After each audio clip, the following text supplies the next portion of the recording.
You don't have to do anything to find God.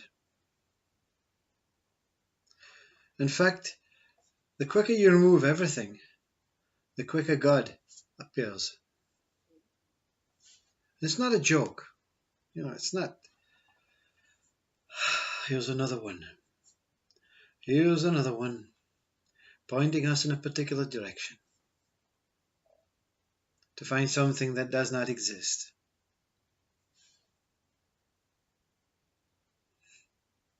You make your own mind up, you see, but don't do it with mind. Don't make your mind up with any mind. But you don't have to do anything to find God. What is it you have to do? What is it that you have to prove? You see, proving is a real hard word to digest. I'm going to prove myself, you see. I'm going to improve myself. I'm going to prove to God that I'm worthy. I'm going to prove to the whole world that I know. And when you meet God and God is revealed, you say, yeah, see, I told you. Oh, no one's listening. Now I'm going to have to prove to the world again that I know that God exists. When you meet God, you won't care about this whole world. You won't care about doing videos like this. You won't care about telling people, writing books. If the true meeting takes place, if there's a true meeting, you won't be holding satsang. You won't be speaking like these videos now, you see. So the question is, did this one meet God? If he's doing videos and he's contradicting himself, that's not your concern. You see, it's not anyone's concern. You don't have to prove anything to anyone. It's your world. The whole thing is about you.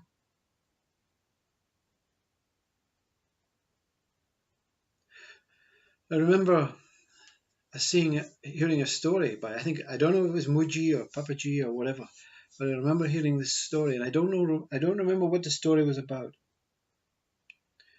But now I can relate to the story, you see. And it was about this being that had obviously had some experience that was, if it wasn't a seeing of God or an experience of God, it was a closeness of God. And this one never shared, couldn't share, simply spent the whole of its remaining life laughing and giggling at what it had experienced. This one had experienced. This being had seen something that made him just laugh and take no action. Write no books, do nothing to make his experience any value or have any significance on another being's life.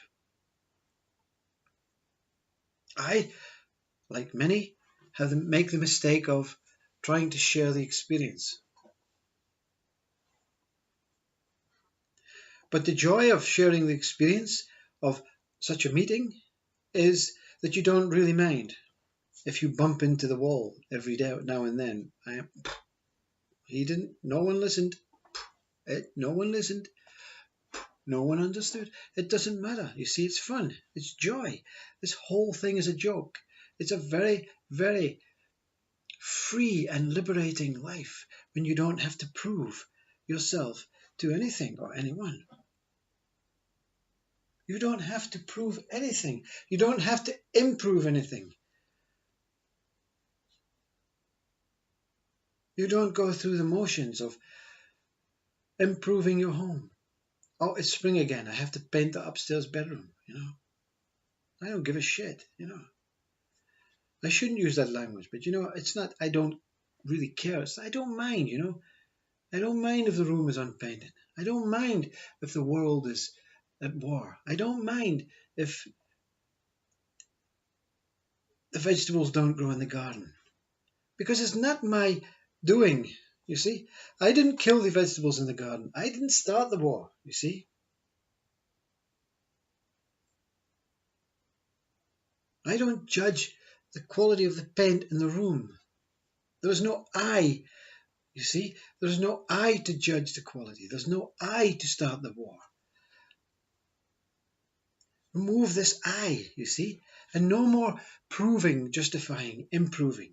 Remove I. How do you remove I? Remove every single thing that is associated with I. And what does that mean? Whatever you see, who sees it? I see it. Remove you. See? Remove you. You know, step in front of you. You're the one that is suspect of this whole world, that is suspect of this body, that is suspect of everything that you have been told that is a proper way to do it. I'm suspect, you see. Every one of us is suspect. We're suspect of how the Labour Party does it because we're conservatives. We're suspect of how the Conservative Party do it because we're Labour. You see? So remove the one that is suspect. You don't remove Labour. You don't remove Conservative. You remove the one who is suspect. The one who suspects. I suspect, you see. Who is I that suspects? Right? I want to get in front of this one that suspects. I want this one out of the way. I want this one gone. I don't want to put up with this one anymore. I don't want to be at the back of the class. I'm coming to the front of the class. So I must remove everything that stands in my way. What stands in my way? Past. Everything that I know that is bullshit, that has been conditioned into this programmed brain or computer now. Anyway, the brain is suspect. The brain simply keeps the body alive. The brain has no memory functions or whatever functions neuroscience say. The brain is simply a computer, the hard drive to keep this body alive. Everything in this body is so important, and the brain keeps it together. The brain is not interested in what you do every day, about God, about enlightenment, about walking, swimming, any actions. It simply is there to make sure the body operates and keeps you doing the things that mind wants you to do. Mind is the operator, you see. Mind is the total operator. So you remove brain, you see, you remove mind, you remove every single thing, every identity. You know, don't associate with anything. Don't give value to anything. Don't say that's better than that, you see. To value means to identify. To value means to identify. Yeah? To give name. The only way you can value is if you have two. So already you have separation. You have are you with this? You already have separation when you have two. Space between the two. When there's no value, everything is the same. When you value, you have to have two. I value this. Yeah. Someone says once to me, I don't really remember the story. I said, what is it that you value? They said, my breath. I said, that's ridiculous. That is ridiculous that you can value your breath. Why? I wouldn't be here without my breath. Yes, and you wouldn't be here without the lungs. And you wouldn't be here without the oxygen that creates the breath. And you wouldn't be here without the world that makes this oxygen, this earth. And let's go back to you see, the breath. You wouldn't be here without the lungs, and the lungs wouldn't be here without the heart, and the heart wouldn't be here without the nerves and the blood, and the pumping wouldn't be out. It's on and on and on, you see? You cannot value breath. You cannot value one individual thing without valuing the whole world, you see? So don't value. Stay detached from this whole world, this whole identity. When you say the tree over there, you have created the biggest sin. The tree now is the individual object. You have created the tree is separate from the rest of the world. The name says the tree is separate from the world. You're associating with a tree. You're valuing this thing that is a tree. You don't know it's a tree. Who told you it's a tree? Did you learn that? From another mind? From another and another? How far down the family tree do you want to go? To the first one who gave the name tree. He is the culprit, you see. The one who gave that thing over there the name tree is the culprit. He gave it an identity, separation. I don't know if any of this makes sense, I sometimes wonder. You see, when I say I sometimes wonder, it makes me cringe, you see. I'm coming into this ego world. I'm trying to come back into this ego world to do something, you see. And it's wrong. Do it on your own. Do everything on your own. Go within by yourself, on your own, to your own body, with no identity, with no books, with no past, with no future, with no brain, with no mind, with no... Go alone. Go to the scariest place in the world. Face yourself naked. Remove yourself, remove naked. What remains? There's something still here. Who are you? What is your identity? What is your value? Why are you so associated with your body and you're not your body? Why are you so fascinated by your mind and you're not your mind? And anyway, who can see the body and the mind must be superior to the body and mind. The mind cannot speak. The body cannot speak. But together they can speak when they become one, you see. So you, the one who witnesses the mind and the body speaking, in your human-based thought world, did the right thing. You said, I must merge with mind and body and become one. But you merged to become one as a kind of plan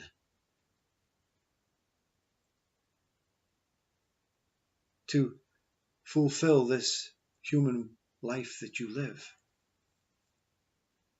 But remember, the three can be separated. Yeah?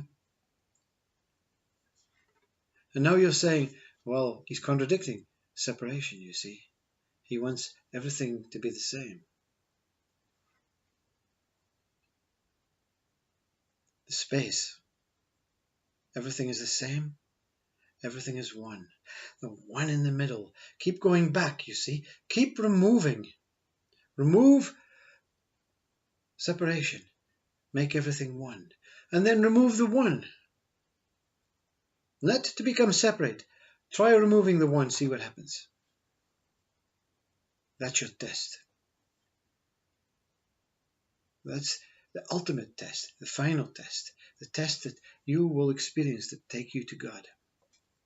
Or take you to whatever you call this God, Brahman, absolute, space, emptiness, Buddha, Christ, grace, existence, consciousness. But for now, remove segregation, separation, and bring everything back to the most basic, simple, when you were a child, as you came out of this body. You knew nothing. You experienced nothing. You had no information on time. You did not know what you were looking at. It had no names because you had not been conditioned into the names by your peers. You were a very, very primitive, naive baby. Get to that place now, and then see what happens.